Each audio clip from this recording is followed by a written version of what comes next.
Un escenario, Ucrania, y tres ejes que condensan la crisis global que hoy atravesamos. En primer lugar, una amenaza constante de escalada militar, que lejos de ser un accidente, obedece a la lógica de un orden internacional que se tambalea y la búsqueda desesperada de reafirmar su hegemonía, incluso a costa de incendiar Europa o de arrastrar consigo a otras regiones.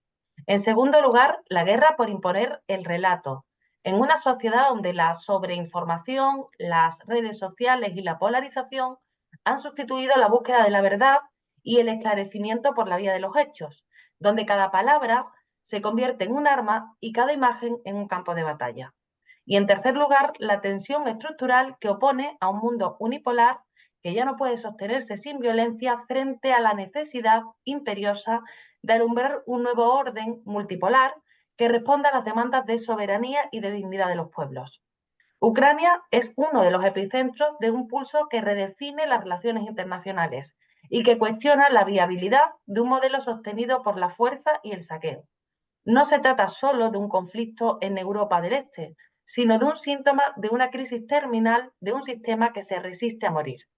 Hoy la pregunta es retórica. ¿Ucrania jugando con fuego? Buenas noches a todos y a todas. Esto es la Mesa del Viejo Topo, un lugar para pensar en voz alta, para cuestionarlo todo y para sentar en la mesa los temas que de verdad nos importan. Si te interesa ir más allá del ruido y pensar el presente con mirada crítica, quédate con nosotros y síguenos en redes sociales, en Facebook, en Instagram, en TikTok, en Twitter y también a través de nuestra web y de nuestro canal en YouTube. Síguenos, activa la campanita para ser el primero en acceder a nuestros contenidos y sobre todo comenta, porque la historia no se mira, se discute, se confronta y se construye. Hoy hablamos de Ucrania y para ello se sientan en esta quinta mesa del Viejo Topo Gabriel Ezcurdia, politólogo, comunicador, analista e investigador del Grupo Geopolíticas, vinculado a la Universidad del País Vasco y fue uno de los coordinadores de la edición de Quiebras y Pugnas del Tablero Político Mundial en 2022, publicado por el Viejo Topo, donde, a través de distintos artículos y articulistas, se exponen las claves explicativas de una realidad geopolítica que, aunque parece líquida, también es predecible. También nos acompaña Manuel Rodríguez Illana, docente, articulista en distintos medios y autor de diversos libros. Publicó en El Viejo Topo La guerra de Putin en 2024, donde hace entendible el hecho comunicacional del conflicto geopolítico y militar de Ucrania. Y finalmente Eduardo Luque, analista político, autor de distintos libros y comunicador, asiduo articulista en Topo Express. Recientemente ha publicado el artículo titulado Rearme, crisis estructural y pensiones, donde contextualiza el actual auge militarista europeo y sus causas y consecuencias sociales. Arrancamos con el primer bloque de este programa, la Operación Telaraña. Desde el sabotaje a los gasoductos Nord Stream, los ataques alrededor de la central de Zaporozhia y más recientemente los golpes con drones contra bases aéreas donde se encontraban bombarderos estratégicos de Rusia, Ucrania y sus aliados han cruzado varias veces las líneas rojas declaradas por el Kremlin. Sin embargo, la respuesta rusa se ha mantenido dentro de la contención convencional. Así, las primeras preguntas que hacemos a nuestros invitados van en esta dirección. ¿Qué lectura hacéis de este contraste entre esas líneas rojas traspasadas y la moderación que hasta ahora, al menos, ha demostrado Moscú? Y sobre todo, ¿qué implicaciones puede tener esta dinámica para la estabilidad estratégica y también para las posibilidades de un arreglo diplomático? Recordemos que recientemente se llevaban a cabo unas nuevas mesas de negociación en Estambul. Vamos a iniciar con Gabriel Ezcurdia. Bueno, yo creo que hay algunas evidencias que demuestran que históricamente una de las grandes lógicas que se han impuesto en el plano interpretativo de la geopolítica mundial era la no intencionalidad nunca de la Unión Soviética y del Pacto de Varsovia de empezar una guerra nuclear, ¿no? La doctrina militar soviética ha sido siempre en ese sentido muy clara y yo creo que hasta cierto punto ahora mismo se está manteniendo, ¿no? Rusia, en este caso, pese a las provocaciones y pese a este tipo de ataques, evalúa de forma muy nítida lo que podía ser el paso al Armagedón, ¿no? Incluso a una guerra nuclear limitada, con armas tácticas, un escenario diferente en el siglo XXI del que se podía pretender en los años 60 del siglo pasado. Es verdad que en un primer momento este ataque se podía entender como un Pearl Harbor, un ataque fuera de lógica en el sentido del peso de la guerra con Ucrania, ¿no? Ataque estratégico a zonas de importancia estratégica grande, pero es verdad que también se ha evaluado de forma muy propagandística, ¿no? Los daños, y yo creo que hasta cierto punto ha habido mucha propaganda, ha habido, como en todo este tipo de contextos, una gran proliferación de información no correcta, ¿no? Eso no significa que Rusia no esté herida o que Rusia en este caso no se sienta hasta cierto punto imputada de cara a responder, ¿no? Pero creo que todavía existe, desde la perspectiva rusa, una lógica, bueno, prudente dentro de lo que cabe.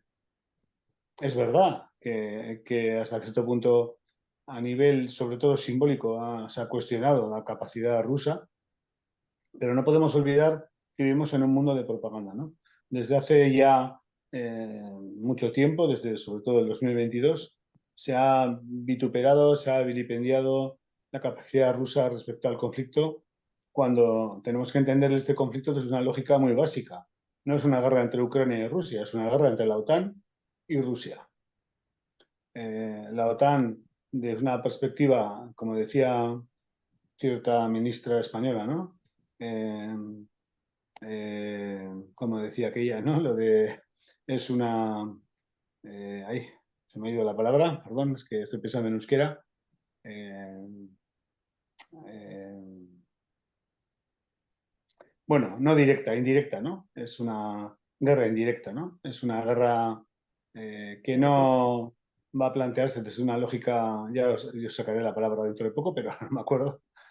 Es una palabra muy concreta que explica claramente que esta es una guerra en la que Ucrania está haciendo, bueno, a cierto punto, una lógica bélica que la OTAN por sí misma, si la hiciera, pues estaríamos en otro escenario totalmente diferente, ¿no? En diferido, esa es la palabra, ¿eh? Es una guerra en diferido, está claro, y eso Rusia lo sabe, lleva mucho tiempo sabiéndolo. Este ataque no hubiera sido posible sin apoyo británico, ni francés, ni de otros estados de la OTAN. Yo no soy analista militar, pero bueno, por lo que veo, lo que leo, lo tengo muy claro. Y entonces, en ese sentido, pues bueno, tenemos que tener en cuenta que Rusia está hasta cierto punto manteniendo el tipo ante una situación de provocación sistemática que además es absurda, como veremos más tarde, igual cuando hagamos un análisis más geopolítico a nivel mundial, porque hay un cierto, cierta frivolidad, ¿no? Estados Unidos eh, se supone que es el alma mater de la OTAN, es el que impulsa esta dinámica desde el 2014, es el que ha conseguido que Ucrania sea el caballo de Troya, entre comillas, dentro de la lógica de intentar debilitar a Rusia y de romperla en varias partes. Y lo que ocurre es que Estados Unidos en este momento, si acaso Rusia contestase de una forma fidedigna a este tipo de provocaciones, atacando a países al margen de Ucrania, seguramente es posible que hubiera un escenario en el que Estados Unidos se retirase, o sea, dejase a Europa caer, ¿no? ¿Por qué? Porque Estados Unidos nunca ha demostrado ningún interés, ni durante el siglo XX ni después, al margen de sus propios intereses espurios, de defender a Europa o de defender su proyecto de Europa, para empezar, porque la tiene ocupada desde 1945. No podemos olvidar que desde 1945 hay tropas norteamericanas en Alemania, en Italia, en España, en otros países, ¿no? Entonces, bueno, yo creo que esa es una lógica que se impone, ¿no? Muchas gracias, Gabriel. Hablaba precisamente, Gabriel, de la cuestión de la propaganda, y esto es un tema también que ha abordado con profundidad. Manuel Rodríguez Illana, sí me gustaría continuar también contigo y con el análisis de estas líneas rojas traspasadas. Sí, bueno, claro, jugando con fuego, pues claro que se está jugando con fuego. Esto pues suena un poco provocador, en absoluto lo digo con esa intención. Yo estaba, cuando fueron las últimas elecciones estadounidenses, yo estaba rezando porque ganara Trump. No porque espere grandes cosas de este señor, sino porque una cosa era clara, al menos no iba a continuar en el gobierno estadounidense el Partido Demócrata, que es el que claramente parece que tiene ahí a una playa de mandatarios a los que, bueno, parece que ese escenario de Armagedón que mencionaba Gabriel, pues le importaba poco, ¿no? Realmente, o sea, tocarle las narices hasta ese grado, hasta el grado que se ha hecho a una potencia nuclear como Rusia es peligroso. Entonces dice, bueno, en manos de qué gente o de qué gentuza estamos, ¿no? Pero ya no solo de una cuestión de maldad, sino una cuestión de imprudencia, bueno, de desesperación, ¿no? De morir matando, ¿no? El imperio estadounidense. Y claro, efectivamente estamos en una guerra en diferido, en una guerra por intermediación, una guerra proxy, como se le quiera llamar. Yo voy a hacer ya un poco de product placement, ya que está la portada de mi libro ahí.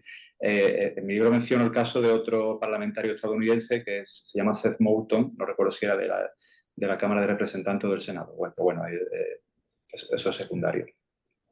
Que en una entrevista en la Fox News, pues decía exactamente eso, que señores, no se engañen, es que estamos en guerra con Rusia, y esto es una guerra, claro, si una guerra de la OTAN con Rusia, realmente la Guerra Fría es una guerra de Estados Unidos contra Rusia, porque la OTAN es Estados Unidos más su comparsa, que somos nosotros, que somos el resto, que como efectivamente ha citado Gabriel, pues tenemos incrustada una serie de bases militares, ¿no? Y concretamente en mi país, en Andalucía, pues tenemos ahí Rota y Morón, bueno, aparte de la británica de Gibraltar, ¿no? Y Alemania, que es la cabeza, bueno, digamos que la que manda en Europa, pues está absolutamente plagada de bases estadounidenses, lo cual me hace, me hace preguntarme y quizá me arroja ciertos indicios de por qué se ha ido produciendo este afán bélico por parte de los dirigentes, de los tristes dirigentes de la Unión Europea, ¿no? Pues vamos a cerrar este primer bloque con Eduardo, esas líneas rojas, esa contención de Rusia. ¿Cuál es tu lectura? Lo primero, hay un elemento importante que no se ha mencionado, pero yo pienso que es clave, que seguramente saldrá con posterioridad, ¿no?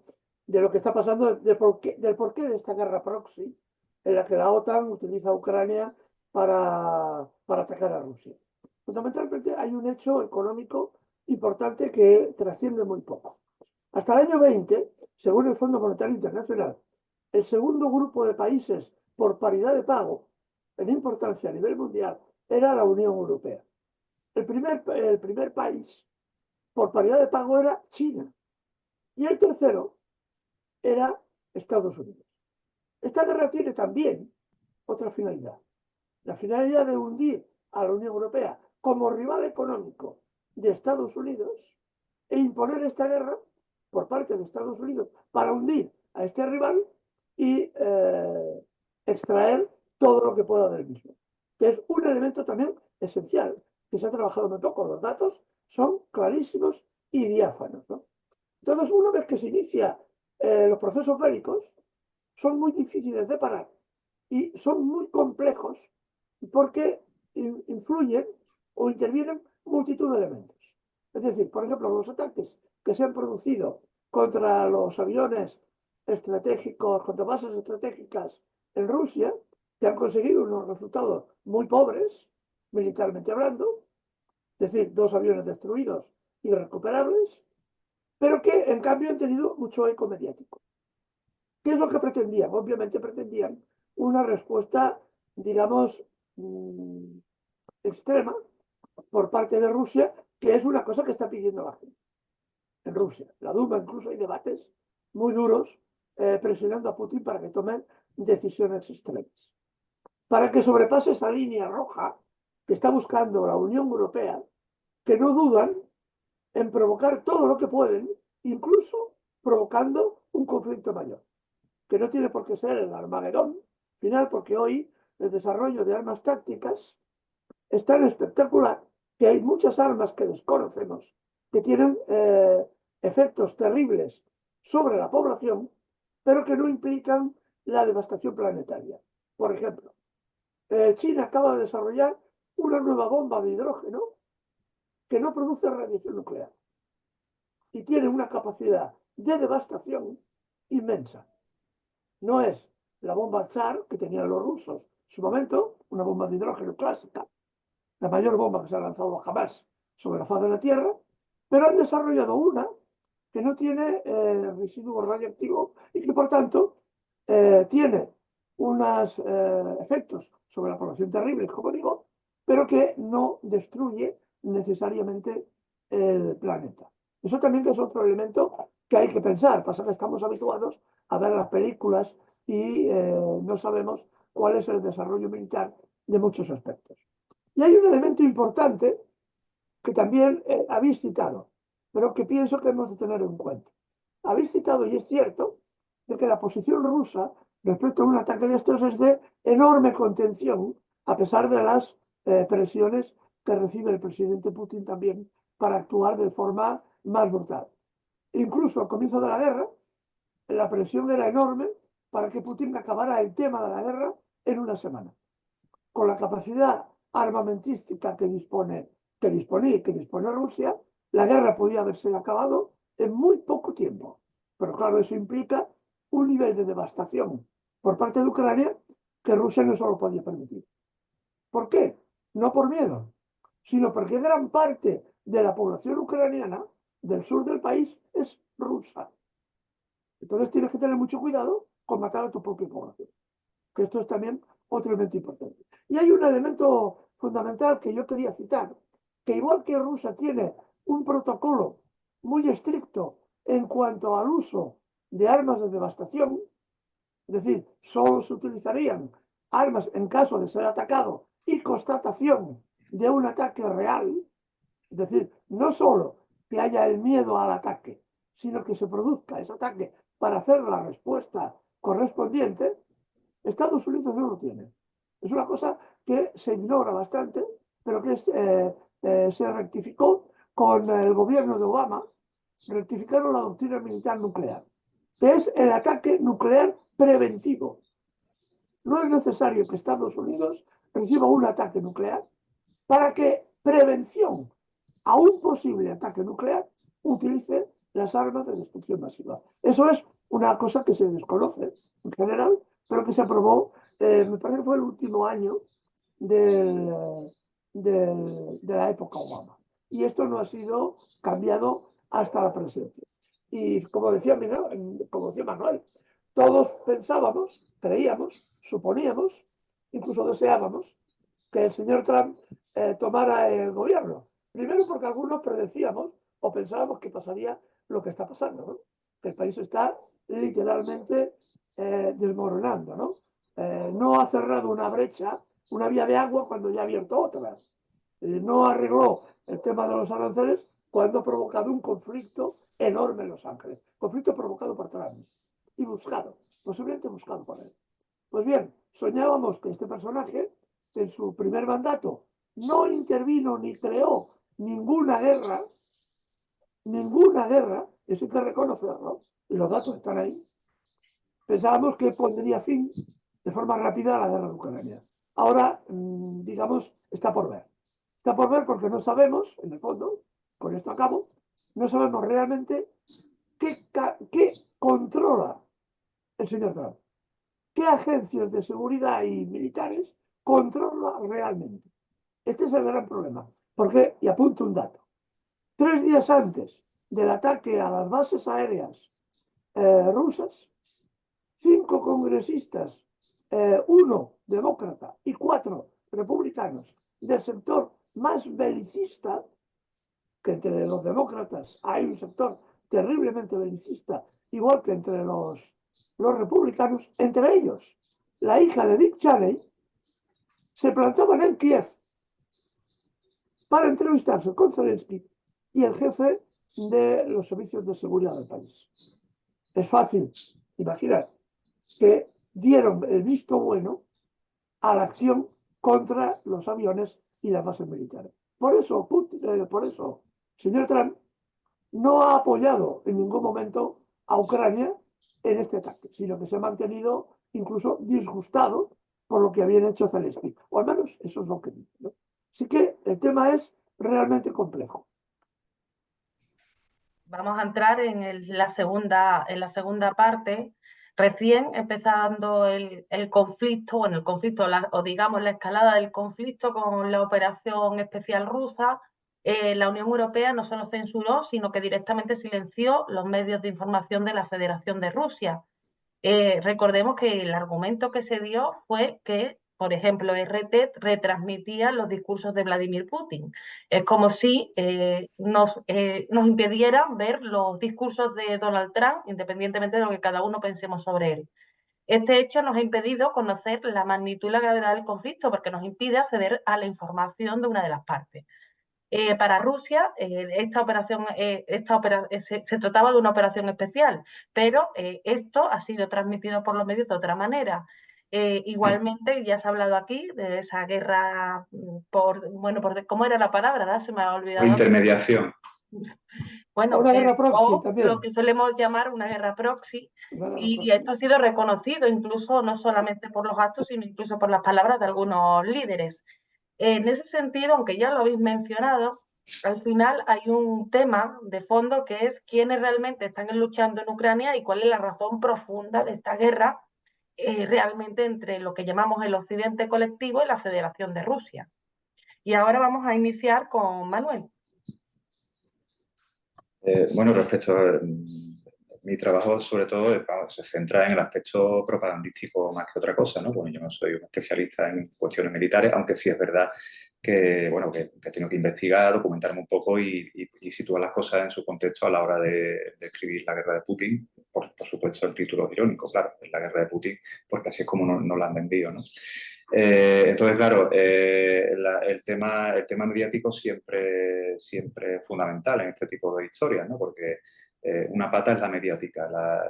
Los medios de comunicación son una extensión del poder económico, realmente. O sea, más que hablar de un poder mediático, bueno, sí, es poder mediático, pero en tanto como una vertiente más del poder real, o un tentáculo más del poder real, que es el poder económico, ¿no? Entonces, claro, básicamente lo que se ha hecho, en este caso sí se puede decir que la propaganda ha sido funcional, porque unas veces el mensaje de los medios resulta funcional y otras no. Por ejemplo, pues con lo de durante la Segunda Guerra de Irak, el mensaje que emitía entonces Televisión Española no fue funcional, porque la mayoría de la gente entendió que era una guerra por petróleo, etcétera, etcétera. Hubieron las manifestaciones de no a la guerra, tal y cual. Sin embargo, en otras ocasiones sí es funcional.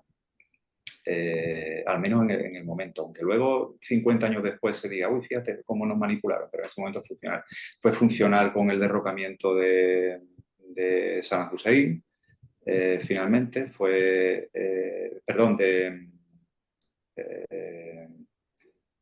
de Muammar el-Gaddafi. Sí, fue funcional, porque claro, no, es que este dictador es que está masacrando a su pueblo, etcétera, etcétera.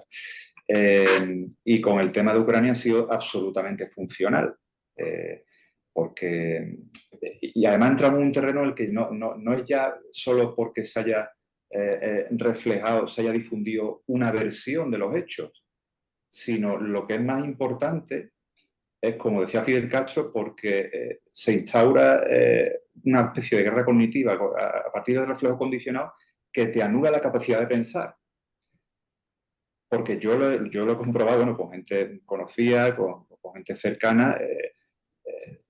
o sea, hay un punto en el que no puedes discutir con la gente, porque no, lo que tú quieras. Entonces tú puedes dar millones de datos, tú puedes contextualizar el problema, tú puedes dar a entender que esto es una cuestión compleja, que no se trata solo de bueno y quién es el bueno y quién es el malo, pero al final siempre te van a decir, no, pero ¿quién es el que ha invadido aquí?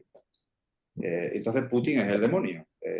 Aquí se ha instaurado un relato del pobrecito y valiente Zelensky, que es David, frente a Goliat, que es Putin, que es el matón de la clase, que es el que le hace bullying, o sea, Rusia le está haciendo bullying a Ucrania, ¿no? Entonces aquí da igual, porque, por ejemplo, antes podíamos haber comentado el tema de que es lo más gracioso de todo, que es que Estados Unidos 3 años antes ya puso por escrito exactamente lo que iba a hacer. Y en el famoso informe de la Rand Corporation, y utilizaba la palabra ansiedad. O sea, se trataba de provocar ansiedad en Rusia para que emitiera una respuesta militar. Entonces, como bien ha comentado el compañero, claro, hay un tema económico. Con esto, aparte de que se destruye la economía europea cortocircuitando su relación con Rusia, pues también se trataba de darle a elegir a Rusia entre su seguridad o su economía. Porque claro, si Rusia no hubiera respondido, Ucrania, o sea, el ejército ucraniano, que se ha estado armando hasta los dientes, hubiera entrado en territorio ruso más tarde o más pronto. Entonces, claro, como ha respondido, el informe de la Rand Corporation dejaba muy claro que se iba a hacer lo que se hizo. En el terreno simbólico, expulsar a Rusia de todas las competiciones deportivas internacionales, hacer un cerco, un cordón sanitario, etcétera, etcétera. Y aquí lo que ha funcionado una vez más ha sido lo que Domenico Lo Surdo, que es un autor en el que, bueno, gracias a Dios tenemos varias obras en el viejo topo, en concreto uno de sus trabajos, que es la izquierda ausente. Él habla del terrorismo de la indignación. Domenico Lo Surdo le llama, el filósofo marxista italiano, le llama esto el terrorismo de la indignación, que es exactamente lo que se ha hecho. O sea, tú tienes que provocar en la gente un sentimiento de rabia, de injusticia, para que se ponga de lado del pobrecito Zelensky, al cual además se le fabrica ahora una aureola de héroe. Bueno, se publican libros, como hay un ejemplo de cómo una editorial que además pertenece al mismo grupo que de La Sexta, saca una hagiografía, una biografía de Zelensky, y además te la anuncia el propio García Ferrera en Al Rojo Vivo, ¿no? Entonces, eso es la doctrina del smoking gun, la pistola humeante. Hay que disponer las pruebas, poner aquí la víctima y poner el arma del crimen con las huellas del asesino, para que todo el mundo diga quién ha tenido la culpa, ¿no? Entonces, da igual que si realmente aquí la geopolítica no importa. Da igual que Estados Unidos lleve una doctrina sobre Rusia, lleve un siglo diciendo que hay que trocearla. Da igual que se mencione que Estados Unidos lleva buscando durante décadas no solo desmembrar lo que era la Unión Soviética por la ideología comunista, sino incluso antes la propia Rusia zarista, ¿no? Aquí, ¿quién es el bueno y quién es el malo?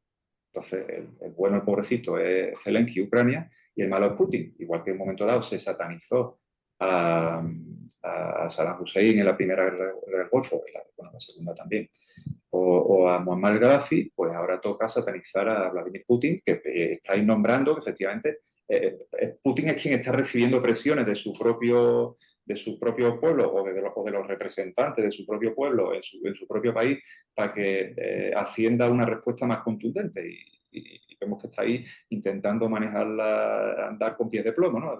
Manejando la respuesta a los distintos ataques con más moderación, ¿no? Pero bueno, ya se ha difundido bueno, de hecho, me ha llegado, es muy gracioso, porque me ha llegado un correo electrónico esta mañana, lo estaba leyendo, del nuevo director del país, ¿no? Y entonces te habla de eso, siguiendo la regla de la simplificación y el enemigo único, de la que hablaba el estudioso Jean-Marie Domenach.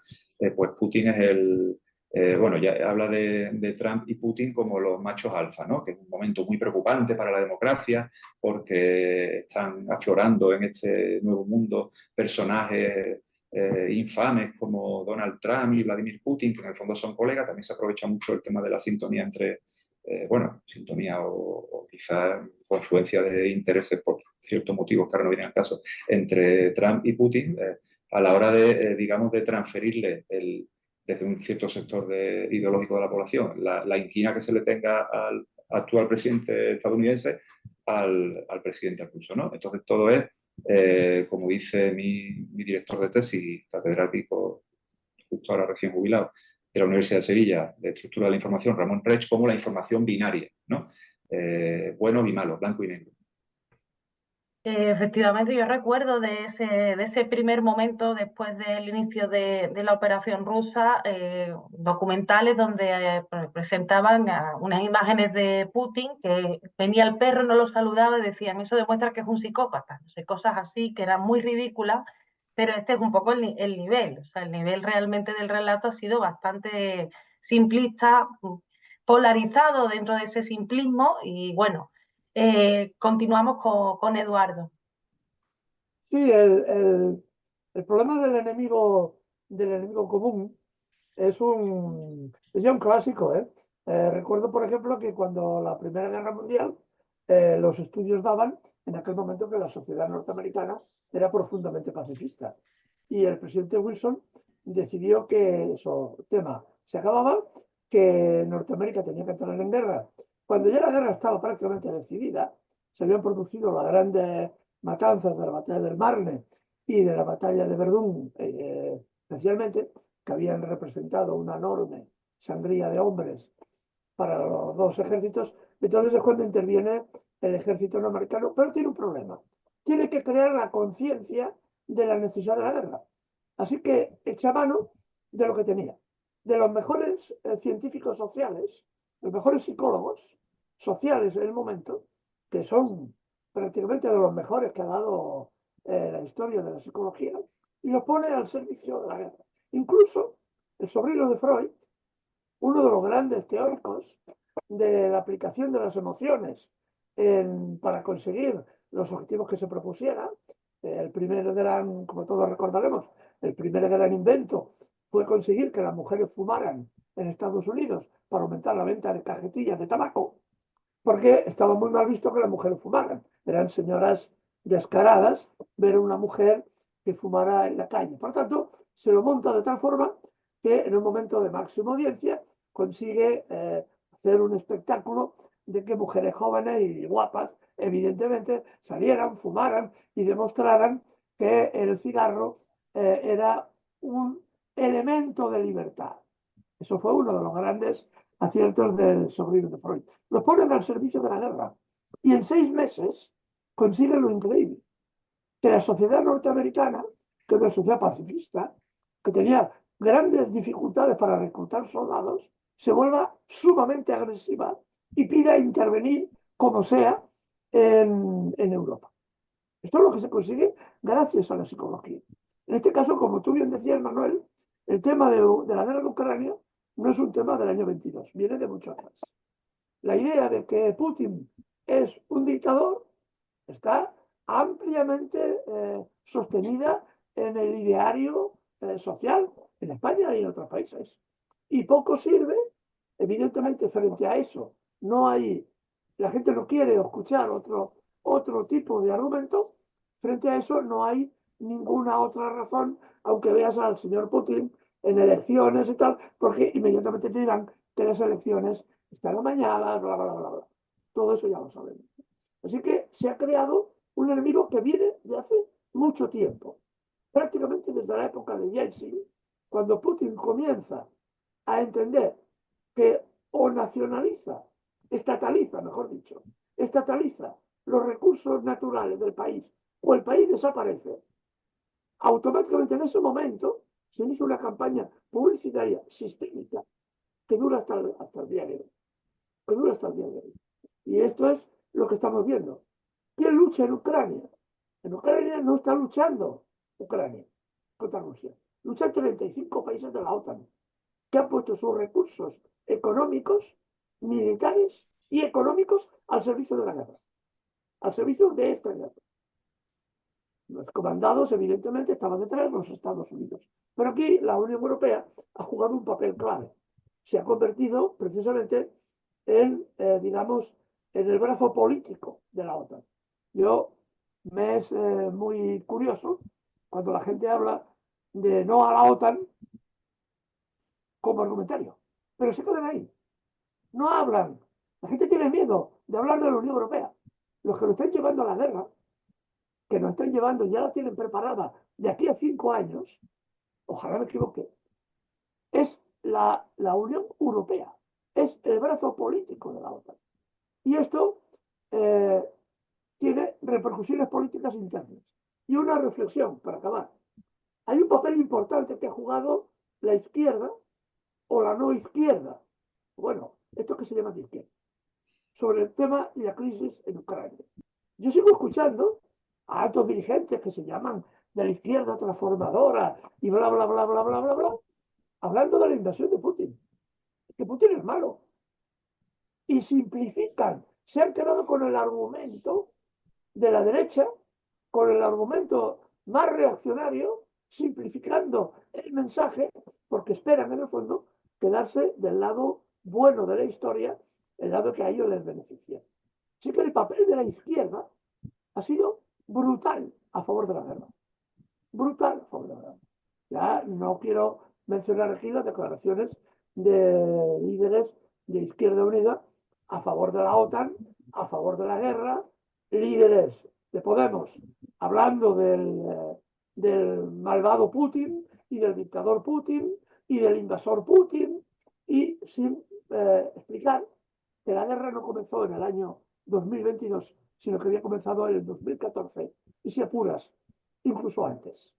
Ya se estaba preparando la guerra que finalmente estalló en el 2022. Así que la izquierda también ha jugado un papel trascendente en todo esto. ¿Por qué? Porque los que tendrían que haberse opuesto, y lo dice Domenico Lo Surdo, precisamente en su libro.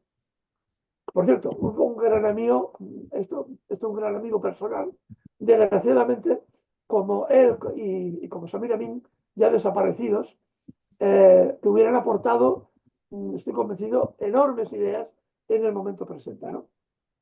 Por desgracia, los dos ya desaparecieron y ha dejado la izquierda, yo pienso que han dejado a la izquierda un hueco muy importante. Pues bien, lo que decía Domenico Lo Surdo es efectivamente esto. Se crea un relato, se busca un enemigo, se focaliza en un enemigo, y como en la Primera Guerra Mundial, que los estadounidenses inventaban películas y noticias en los diarios de que los soldados alemanes destrozaban y mutilaban a los niños belgas. Eso causó un gran impacto psicológico en los cines estadounidenses, porque una fórmula de llegar a la propaganda fue a partir de los cines en aquel momento, ¿no? Ese era el cine mudo y todo aquello, ¿no? Pero tuvo muchísima importancia. Entonces, esto es la realidad de la acción. Ahora tenemos un enemigo único, y que la izquierda no ha sabido construir un relato antagonista, y desgraciadamente la izquierda, o una parte de ella, esta izquierda desnortada, completamente desnortada, ha acabado por asumir los argumentos del enemigo. Esto es, para mí, lo más relevante de lo que está ocurriendo. Y que, a ver, evidentemente, es toda la OTAN y todos los recursos de la OTAN contra Rusia. Y una reflexión. La pobreza intelectual de los dirigentes de la OTAN, creídos en imágenes absolutamente falsas de la debilidad económica y militar de Rusia. Pensamos que las 17 paquetes de sanciones, ni uno solo ha funcionado, porque tenían una concepción de la capacidad económica de Rusia que les ha llegado gracias a las películas. No tienen la OTAN estudiosos de calidad para entender el fenómeno ruso, cómo funcionaba la sociedad rusa y cómo funcionaba en caso de guerra, como lo que está sucediendo. Ahora tenemos una capacidad, Rusia, con una capacidad militar que multiplica por 12 la capacidad de producción militar de Occidente y tiene una economía en este momento Rusia que supera un crecimiento del 4,5, 4,7 del PIB. Mientras Alemania ha entrado en deflación este mes. Esta es la realidad también de los países que están enfrentados. Bueno, antes de darle la palabra a Gabriel, también como has mencionado la cuestión de Europa, voy a aprovechar para hacer publicidad un poco de este programa. Y el programa número 2 de la mesa lo dedicamos precisamente a la cuestión de Europa y de la Unión Europea y del rol que está cumpliendo y desempeñando en todo esto. Bueno, para cerrar este segundo bloque, Gabriel Ezcurdia. Hombre, desde nuestro jardín europeo, nunca mejor dicho, y al margen de la selva, hombre, algunas puntualizaciones sí que quiero hacer. Una es muy importante, hablamos mucho de proxy. Antes no me salía la palabra porque tengo un problema lingüístico, que hablo mucho en euskera y en castellano a veces las palabras no convergen, ¿no? Pero cuando hablaba de cospedal, cuando hablaba de en diferido. No es lo mismo proxy que en diferido. La OTAN funciona en diferido. Es mucho más grave. Proxy es un concepto en el que tú perfectamente tienes organizado un elemento para que actúe en tu nombre. En diferido es todavía peor, porque tú estás dando por hecho que no tienes nada que ver con ello. Y de hecho, este último ataque del que hemos hablado en la primera parte del programa es un ataque en diferido. Es decir, lo han acometido técnicamente fuerzas ucranianas de forma clara, pero han tenido una aportación en diferido de fuerzas OTAN. Entonces, estamos hablando de un concepto bélico y conflictivo de otro rango, ¿no? Que no se había dado nunca antes, ¿no? Cuando hablábamos de Pearl Harbor antes y de otro tipo de conceptos, hablábamos de una reacción inicial, ¿no? De la gravedad de la situación, que bueno, luego se ha temperado en función de la reacción rusa, no porque no haya sido grave el acontecimiento, ¿no? Yo creo que intentando contextualizar un poco las cosas que están ocurriendo, ¿no? Sin entrar un poco a detalle, hay un elemento para mí que es fundamental, ¿no? Desde 2014, la OTAN y Estados Unidos y la Unión Europea y todos los elementos occidentales, los sionistas, han banalizado una cosa, un concepto que no se podía banalizar, pero se ha banalizado, que es el fascismo, el nazismo, ¿no? Desde Occidente, desde sectores de la izquierda, como hablaba antes el compañero, desde sectores de la izquierda no se le ha dado presencia o se le ha dado perspectiva a esto, porque esa banalización del fascismo y del nazismo, absolutamente execrable y absolutamente determinante, y lo estamos viendo en Palestina, es una pasada, lo que está ocurriendo y no pasa nada. Esa banalización del fascismo va ligada a la banalización del activismo. Y lo podemos ver ahora mismo también en el caso de, bueno, de la flotilla que ha ido a Gaza, ¿no? Es decir, la perversión es tan absolutamente grande que han conseguido que no entendamos que es gravísimo la banalización del fascismo y del nazismo, pero es que no nos damos cuenta que están banalizando el activismo, ¿no? Están haciendo show de cosas que no van a tener ningún tipo de recorrido social, porque no van a tener ningún tipo de contundencia en el contexto, como por ejemplo en el caso de la flotilla que ha ido a Gaza, en la que iba, no quiero ni comentar, ¿no? Pues bueno, una estrella rota de la banalidad del activismo.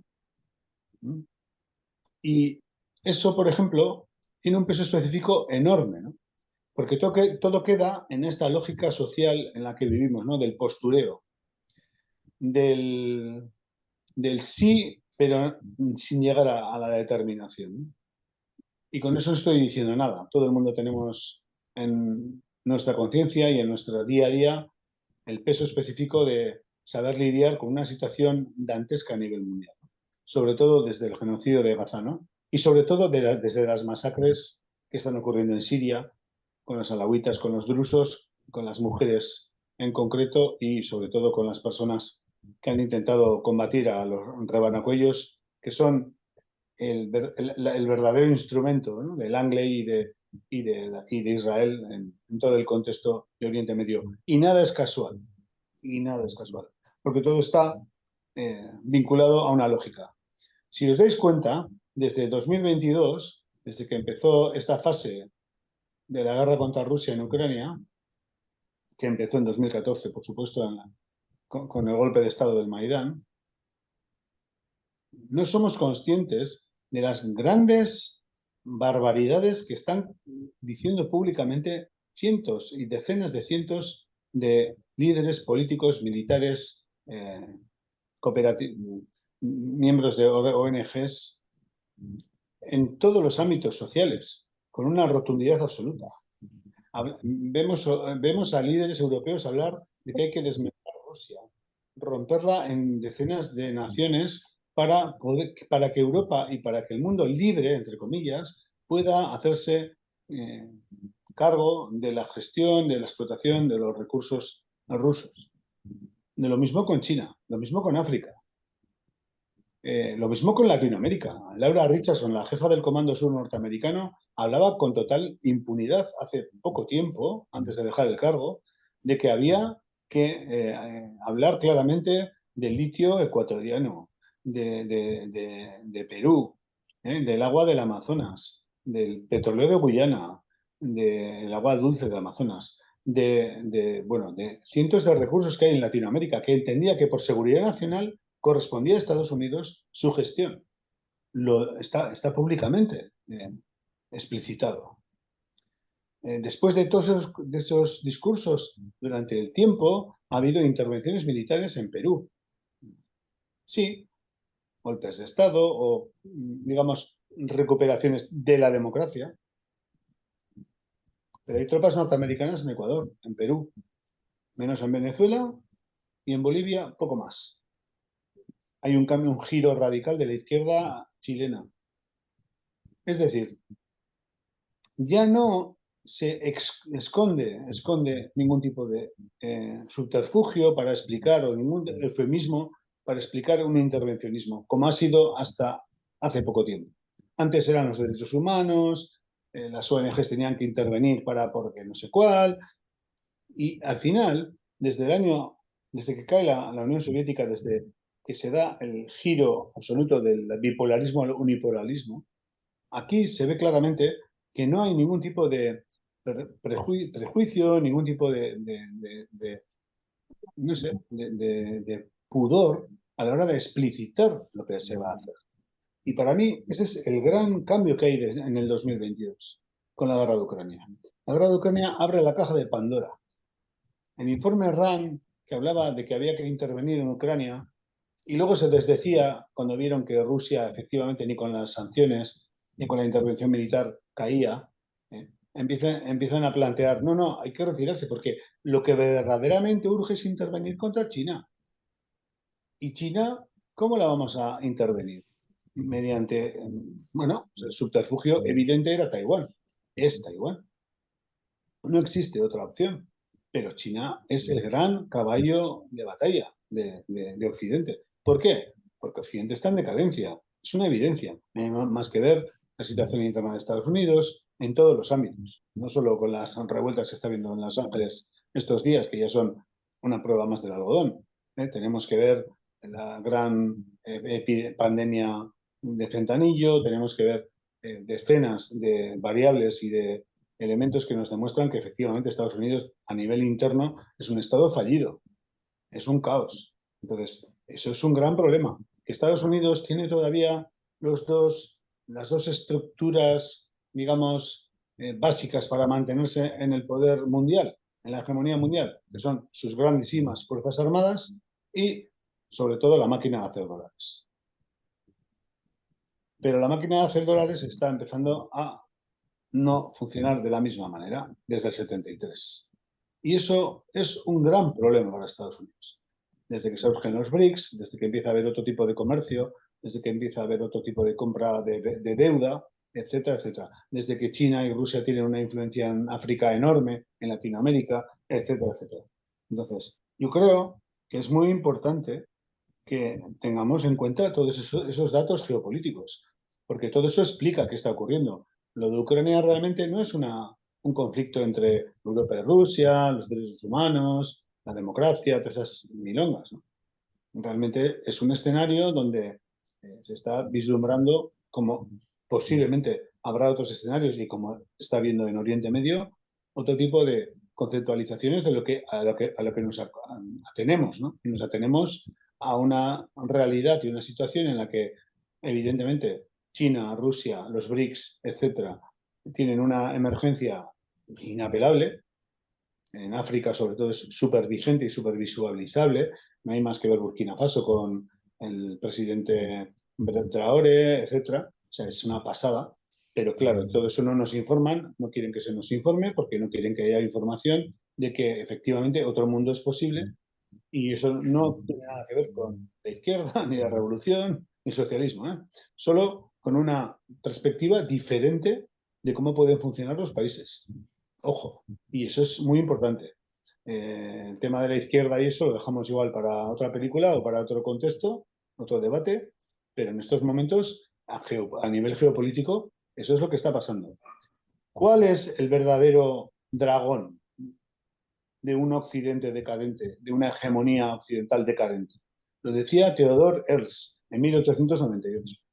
Israel será el baluarte de Occidente contra los bárbaros asiáticos. En 1898. Israel no es ni una nación, ni un pueblo, es un Estado, sí, eso sí, pero los judíos no son ni una nación ni un pueblo, son una religión minoritaria, monoteísta, como son los cristianos y como son los musulmanes, que solo tienen una proyección muy mínima en el mundo a nivel de cuantificación. Son 15 millones de personas, menos que los habitantes de Ciudad de México, pero tienen un poder político inconmensurable a nivel mundial. No todos los judíos, hay judíos que son personas que sienten esa religión, pero son asimilados de sus países, son nacionales de sus países, y otros son los sionistas. Y esos son el problema. Que solo son 8 millones, muchos de ellos además no son ni judíos, ¿no? Cualquiera que va ahora mismo a Israel casi le dan el DNI sionista gratuitamente. ¿Cuál es el problema? El problema es ese, que no confrontamos con esa realidad. Es decir, el gran baluarte contra Asia es Israel. Y por eso ahora mismo tiene impunidad para destruir países prósperos, absolutamente progresistas como Siria, como Irak, como Yemen, como Libia, pero no países que son absolutamente despóticos como Arabia Saudí, como Emiratos Árabes, como Marruecos, etc. Ese es el gran debate que nunca tendrá, ¿eh?, la izquierda. Yo estoy dolidísimo, estoy afectadísimo, porque están asesinando cientos, decenas, miles de mujeres en las costas más maravillosas desde Siria, en Tartus, en Latakia. Ni somos conscientes.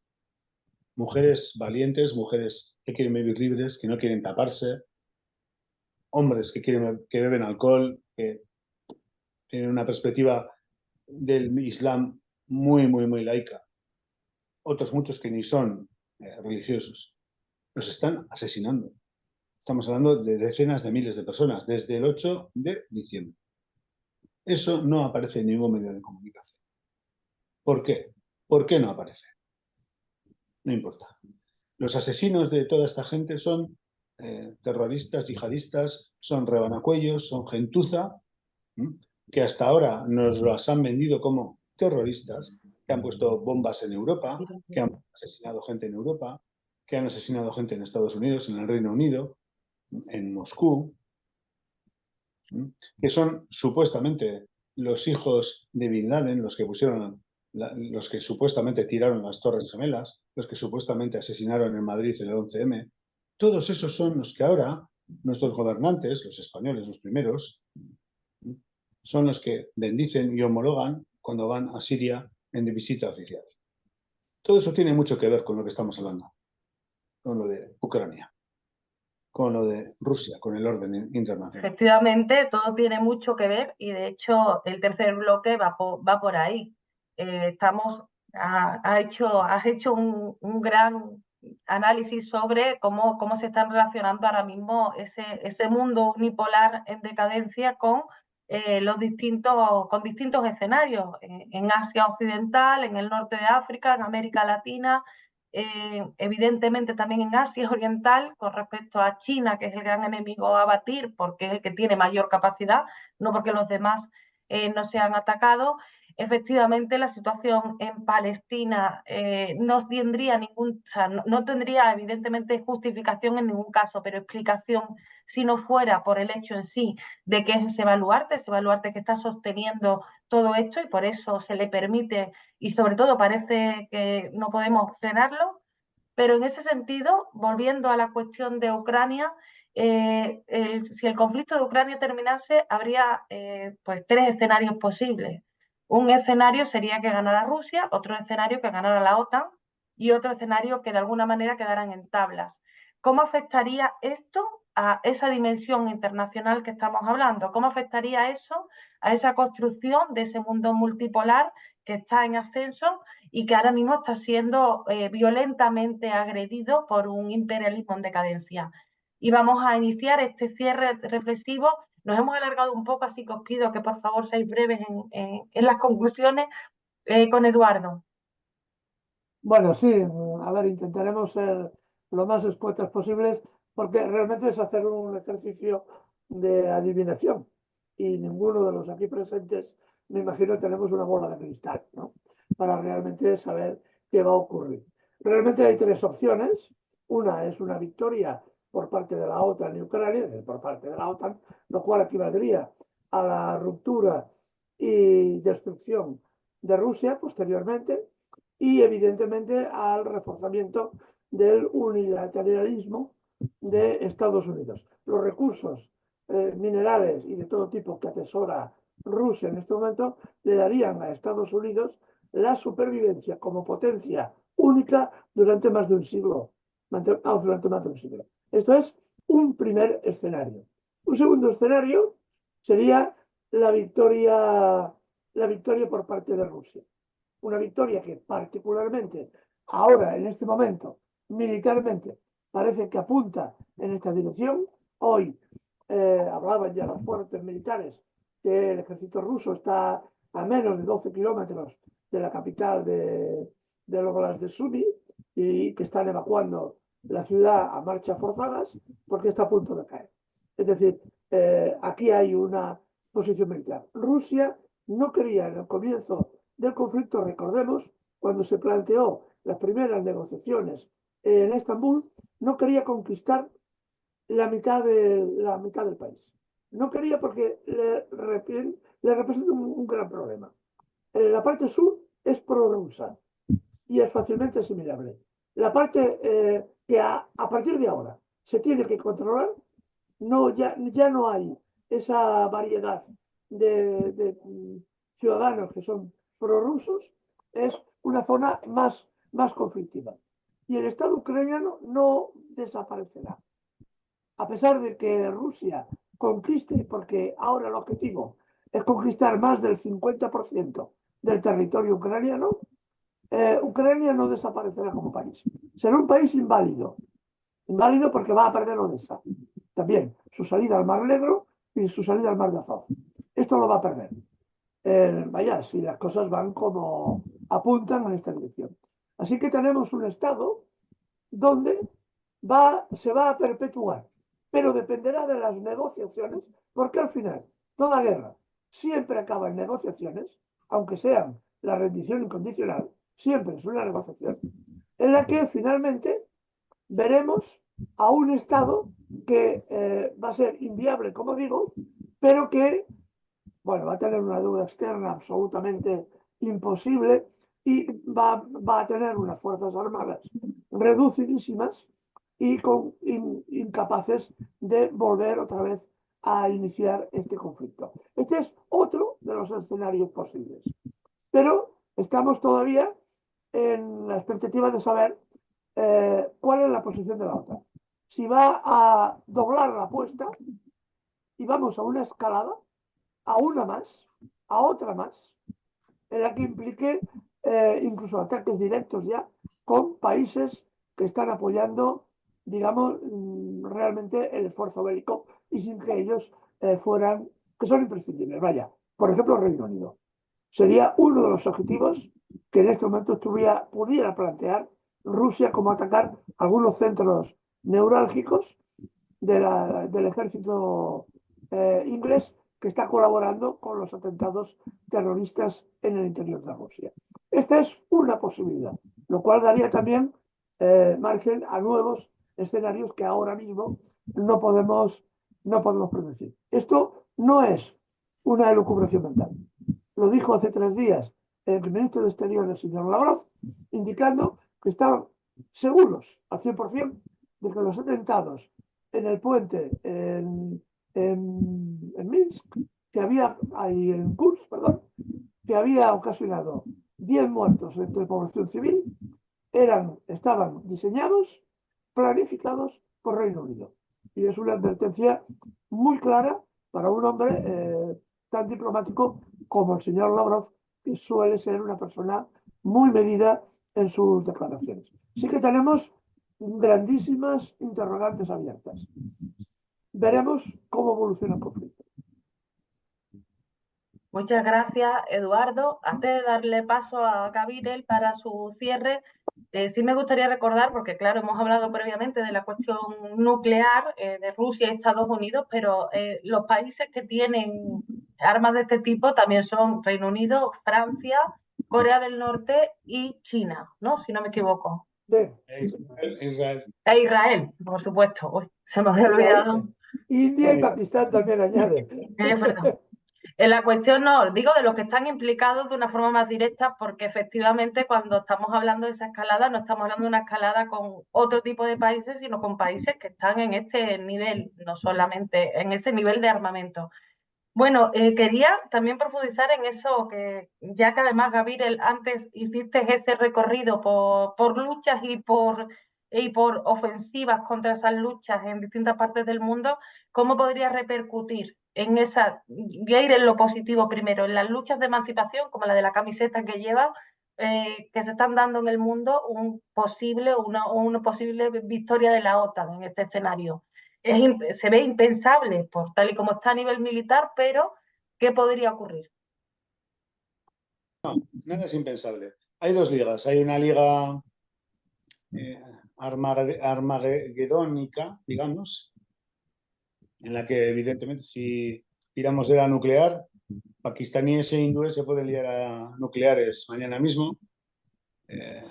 Los israelíes, los sionistas pueden enviar armas nucleares a Irán y acaban con todo el conflicto. O acaban o no lo sé.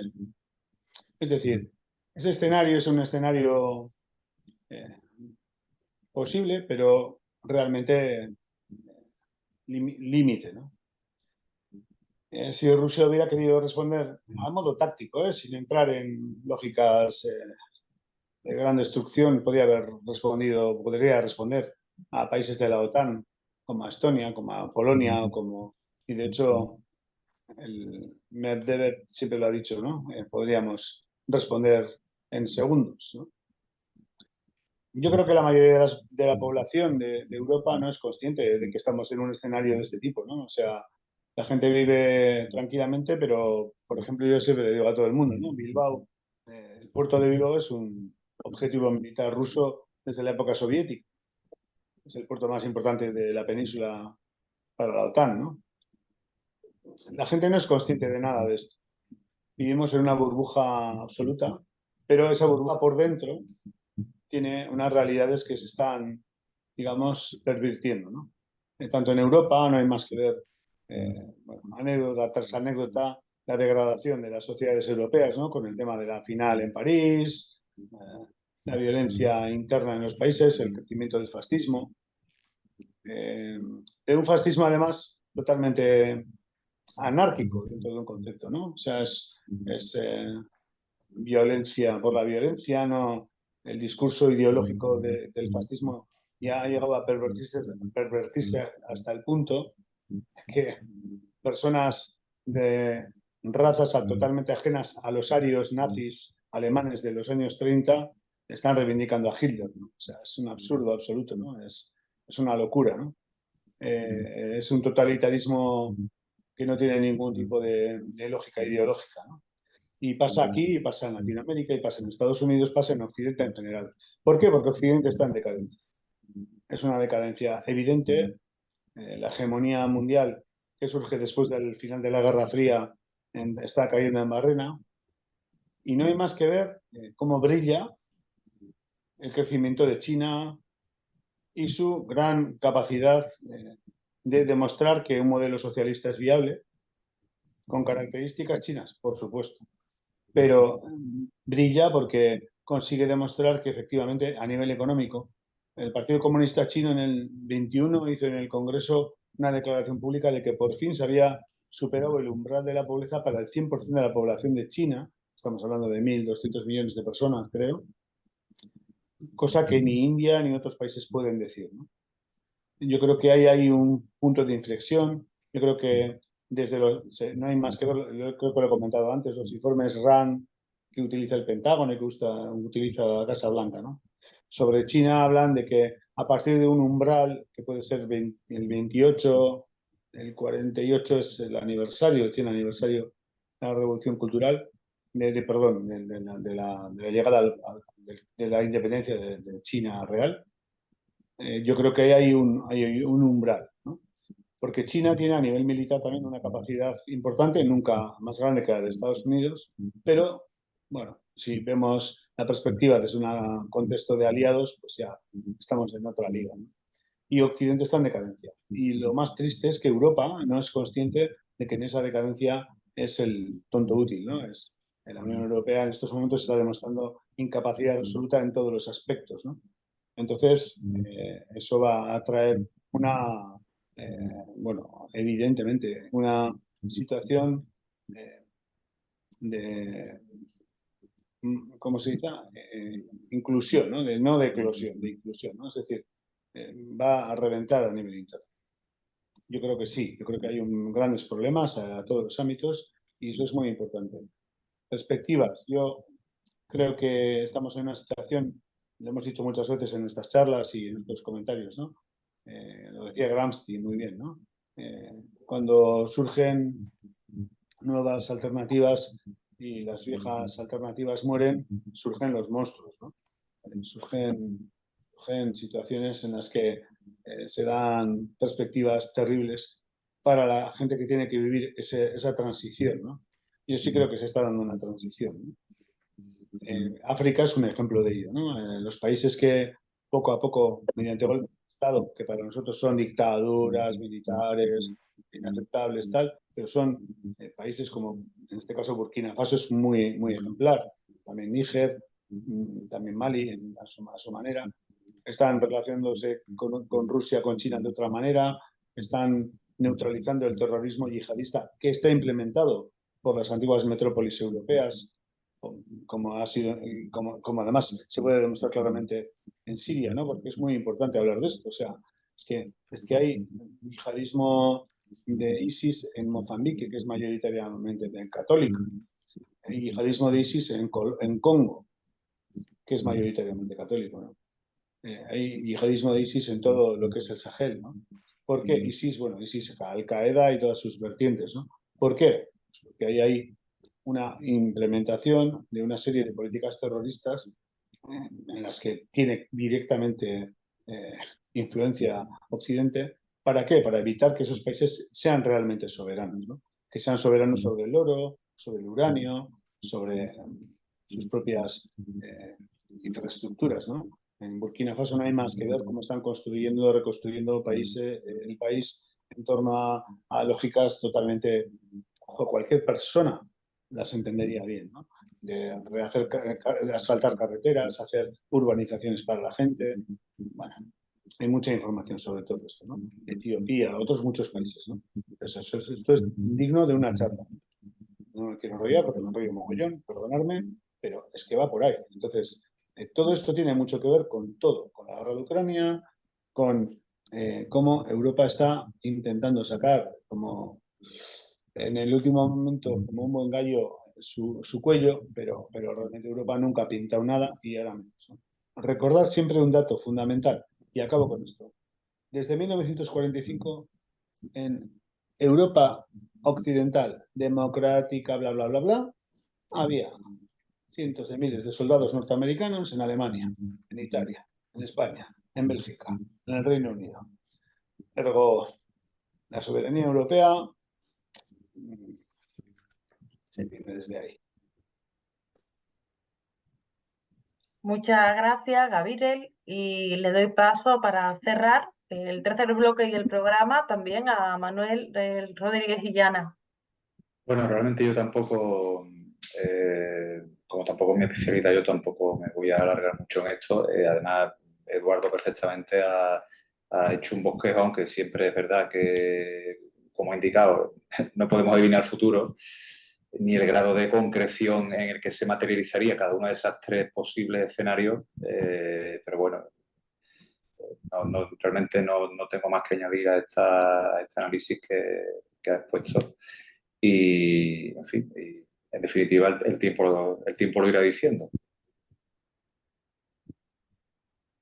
Bueno, pues muchas gracias a los tres por este análisis muy complejo, porque efectivamente, pues los conflictos, bueno, no solo este, o sea, no podemos entender Ucrania sin entender Palestina, no podemos entender Palestina sin entender la crisis también, bueno, lo de Palestina viene de antes, pero también esta agudización sin entender la crisis que está viviendo todo ese occidente, como decía Gabriel, del que Israel forma parte, porque es una colonización europea en el territorio de Asia Occidental.